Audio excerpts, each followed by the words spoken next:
What is up, people? This is Samelo TV. If you're new here, make sure you like, subscribe, and leave a comment. So today I was just sitting around thinking that once again we've come to that international break where no one really is watching any sports, watching any football, and it's a good time to reflect on what season we're having, what kind of season Chelsea's having, and first of all, it's so cool to finally see the narratives change on Chelsea, and a lot has been made about Chelsea's start to the season, and it's obvious that we made some improvements that we started seeing towards the end of the last season anyway, which is just continued as the and has kind of flowed into this season. And so definitely we're on. This is a continuation of what Poch started at the end of last season. So obviously we were enjoying the reemergence of Cole Palmer as well.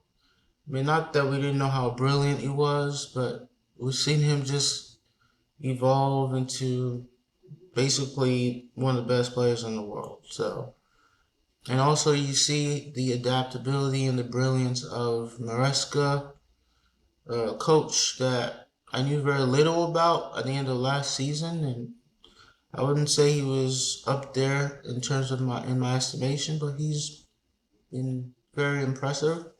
We also are unbeaten in the league since opening day, where we lost to Man City, and so those are good signs. And we've also picked up a couple individual awards for both Cole Palmer and Maresca, which is also cool. It's pretty cool because we weren't picking those up. We got Nico Jackson scoring regularly and having a nice partnership with Cole Palmer. And our assistant striker, Nkunku, is scoring for both club and country because he just scored for France in the international break. You have guys like Cucurella who have just mastered their position in that left back position, tucking in roll and bumming forward when he needs to, defending effectively. And there's a lot of positives to draw from our season so far. I mean, that's not to say that we're not having some negatives, just some negatives, obviously. Home record isn't the best. We're not. Stamford Bridge is no longer that fortress that you come in there to get beat. So Maresca still has that to iron out. We're conceding a lot of cheap goals, and as Maresca said a few times, that's to be expected because of our style of trying to progress the ball from the back, and we can be sloppy at times and allow for some cheap goals to be conceded due to our sloppy to erratic passes from the back. And some of that comes down to our goalkeeper not being the best with his passing sometimes. But we've also had Rhys James missing for a majority of the season, even though he came back to training yesterday. Gusto himself hasn't been the best defensively this year, which has made us it's kind of led to some goals to be conceded as well. And but I don't want to really dwell on our negatives too much because we've also been very good, and we have a good side, and it's a side that we can be proud of as Chelsea fans. Um, we have the likes of Cole Palmer. We have a lot of likable players, guys like Caicedo, Cole Palmer, Sancho, Cucurella, Renato Vega, who I really appreciate as a backup to Cucurella. He just made his debut for Portugal as well. And he's such a steady Eddie in our defense and midfield. He's a Swiss Army knife that can play multiple positions. And to me, there's a lot to be positive. And surprisingly, the most thing that I'm most excited for is the manager that we picked up this off season. I didn't think Poch was going to be fired, and if he wasn't fired, I wouldn't have been shocked because with the way he ended the season last season, I thought perhaps he's figured it out. Perhaps the owners are going to give him a chance. And he definitely left a sweet taste in our mouths as Chelsea fans because things ended up on the high. And it felt like we were bound to take that next step. So when he left, I wanted to make sure I wanted a coach that was going to be better than what we already had because the manager market wasn't the best. We were looking at guys like Almiron, who was my preferred option. Not that I knew much about the guy, but I thought he was a competent coach that a lot of the major teams wanted. And Nagelsmann wasn't gonna come. I knew we weren't gonna go with Tuchel again. So it was slim pickings. We had McKenna in the win Maresca for what he did at Leicester didn't necessarily, thrill me. I wasn't looking at that and saying this championship manager is gonna be the guy to take us to the next step or to come handle such huge personalities and a big squad that we had. And some of the stuff that was floating around was that he's a Pep clone and a Pep wannabe guy that's rigid in his style of play. So when I heard all of this, I assumed that we're gonna have a coach that was gonna bore us to death with his style of play and be rigid at the same time. But when I heard this interview where he spoke about the players that we had and just understanding of the key of their abilities and some of the qualities that some of these players have, it made me understand that this dude was a scholar of the game and understood his job. And he wasn't going to misprofile players and put them in positions where they could not be successful. So that was for me encouraging to see that we had a potential coach that understood his players. Because for me, for all that Poch did, he didn't necessarily play players to their best positions. And we've seen that with Cole Palmer where he's dropped him into that number 10 position where he's now flourishing, even more so, because he's a creator. Say what you will, he scores a lot of goals, but Cole Palmer is the creator. He's a creative player, and he's utilizing him in the best position, which is as a 10, who's allowed to float around and not just be in a rigid space. Another cool thing that he's done is that he's been very clear about what players he wants to play with. And he's like, yeah, you guys can keep signing players. I know the guys I'm going to work with. And, when you have a guy like that has that kind of conviction and confidence, and that just kind of dispels all that myth of him being a yes man. It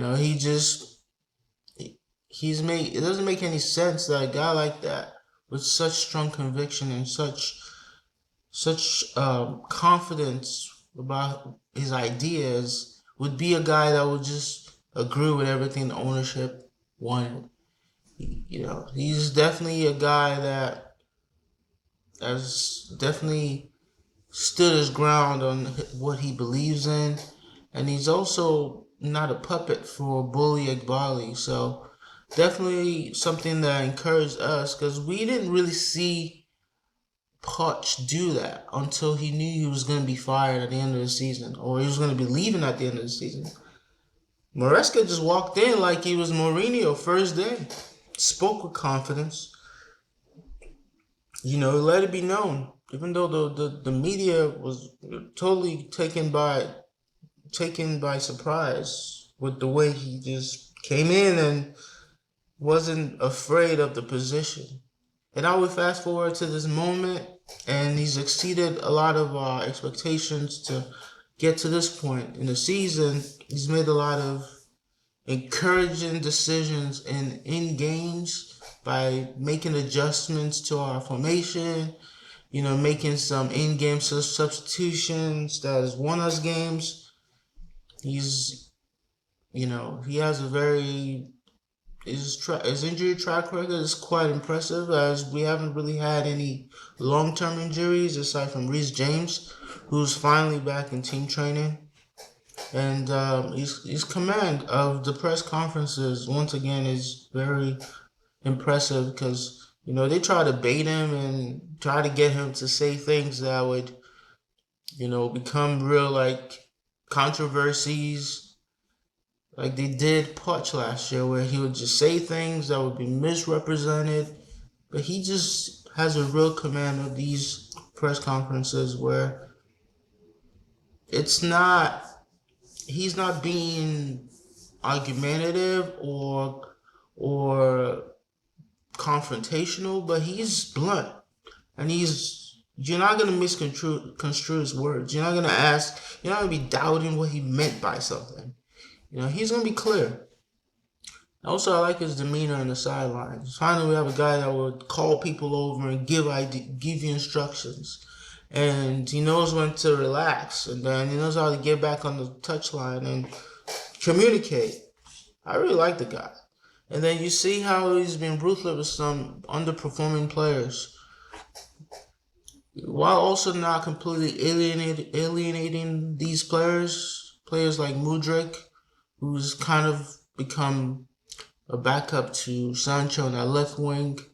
But he's also done it in a good way, where, it's not, these players are going to get their chances. Guys like Carney, Chukwuemeka, some of these guys are not necessarily featuring as much as us fans might have liked for them to feature, but these guys are still not completely being left in the